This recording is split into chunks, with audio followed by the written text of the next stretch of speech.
नमस्कार सम्पूर्ण साथीहरुमा। आज चाहिँ म यो भिडियो हाम्रो नेपाल लाइफ इन्स्योरेन्सको एप्स एप्लिकेसन चाहिँ कसरी चलाउने, कसरी क्याल्कुलेसन गर्ने भनेर धेरै साथीहरुले प्रश्न गर्नुभएकोले यो भिडियो मार्फत चाहिँ मैले आज क्याल्कुलेसन गर्नको लागि सिकाउँदैछु साथीहरुलाई। यसरी चाहिँ आफ्नो एप्समा आफ्नो जुन मोबाइलको एप्समा जाने र नेपाल लाइफ इन्स्योरेन्सको एप्सलाई क्लिक गर्ने, त्यसपछि स्क्रिप्ट गर्ने है। स्क्रिप्ट गरिसकेपछि हाम्रो यहाँनिर अप्सन देख्न सक्नुहुन्छ हजुरले होम क्याल्कुलेसन प्रोडक्ट ब्रान्च। हजुरले प्रोडक्ट हेर्नु पर्यो भने प्रोडक्ट यहाँ गएर चाहिँ हेर्न सक्नुहुन्छ। त्यसपछि तपाईको चाहिँ ब्रान्चको विषयमा हेर्नु भने ब्रान्चमा गएर हेर्न सकिन्छ हैन। त्यसपछि तपाईको चाहिँ आज चाहिँ म क्याल्कुलेसन गर्न सिकाउँछु। क्याल्कुलेसन गर्नको लागि चाहिँ क्याल्कुलेटरमा जाने हैन। क्याल्कुलेटरमा गइसकेपछि यहाँ यसरी आउँछ। यो चाहिँ हाम्रो योजना यहाँनिर हजुरले चाहिँ उँधो जुन एरो दिएको छ यहाँ क्लिक गर्ने, यहाँबाट हजुरले योजना छान्न सक्नुहुन्छ। हामीले विशेष गरेर नेपाल लाइफ इन्स्योरेन्समा 18 वर्षदेखि 50 वर्षसम्मको लागि चाहिँ सुनौलो भविष्य एकदम राम्रो हुनुभएकोले सुनौलो भविष्यमा जाने, 18 कोड भएकोमा क्लिक गर्ने। त्यसपछि यहाँ चाहिँ कति लाखको बिमा त जस्तै उदाहरणको लागि some assured enter some assured भनेको चाहिँ कति लाखको बिमा गर्ने हो त्यति हान्ने हो। जस्तै यहाँ हेरौँ एउटा 20 लाखको हेरौँ, 20 लाख एमाउन्ट हान्ने। यस पछाडि टर्म भनेको कति वर्ष गर्ने यहाँ सारेर, जस्तै उदाहरणको लागि 16 वर्ष गरियो हैन। अब जन यहाँ चाहिँ डेट अफ बर्थ भनेको चाहिँ बिमा गर्ने मान्छेको, जस्तै उदाहरण मेरै हानौँ 2049 साल 6 महिना 15 गते। सिलेक्ट पेमेन्ट टाइप भनेको चाहिँ अब इयरली, हाफ इयरली, क्वार्टरली, तर इयरली नै राम्रो हुन्छ। इयरलीमा क्लिक गर्दै प्रिमियम टर्म भनेको कति वर्ष तिर्ने किस्ता भन्ने कुरालाई हेर्न सकिन्छ।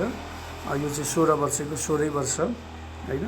त्यसपछि यो एडीबी नहान्दा भयो। क्रिटिकल राइडर भनेको चाहिँ यो रोगको सुविधा लिने हुँदा हान्नु पर्यो र मैले चाहिँ रोगको सुविधा नलिगर्दा एडीबी, पीटीडी, पीडब्ल्यूबी भनेको चाहिँ दुर्घटनामा डबल पाउने, भत्ता पाउने र छुट सुविधाको कुरा हो यो।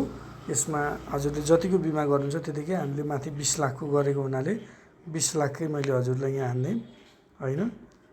त्यो भएपछि अब डाइरेक्ट हामीले गएर क्याल्कुलेटरमा थिच्ने। क्याल्कुलेट गरिसकेपछि यसरी तपाईको मैले चाहिँ मेरो एजकोले चाहिँ सुनौलो भविष्य गर्दाखेरि तपाईको चाहिँ 1,28,800 रुपैयाँ तिर्नु पर्यो।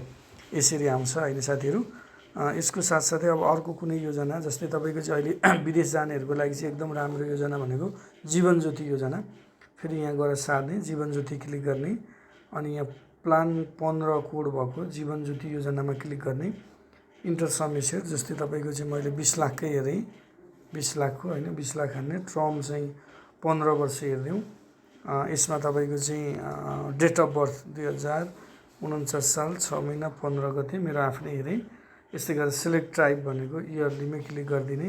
अब प्रिमियम पेइङ टर्म यसमा चाहिँ के छ भने 5, 10 तिर्न पाइन्छ। त्यो भएकोले गर्दाखेरि चाहिँ यसले चाहिँ तपाईको 10 वर्षको लागि मैले क्लिक गर्दै हैन। त्यसपछि तपाईको चाहिँ एडीबी सुविधा पीटीडीको लागि चाहिँ यो अघिकै जस्तो हो, जतिको बिमा गरेको छ त्यतिकै मैले तपाईको चाहिँ 20 लाखको क्लिक गरेँ र क्याल्कुलेटर गरेँ। यसरी चाहिँ हामीले 1,98,014 रुपैयाँ पर्यो। यसरी चाहिँ हामीले क्याल्कुलेसन गर्न सकिन्छ साथीहरु। यसरी अरु प्लानको पनि गर्दाखेरि यसरी नै हजुरहरूले चाहिँ अगाडि गएर यसरी नै क्याल्कुलेसन गर्न सकिन्छ है। धन्यवाद सम्पूर्णमा।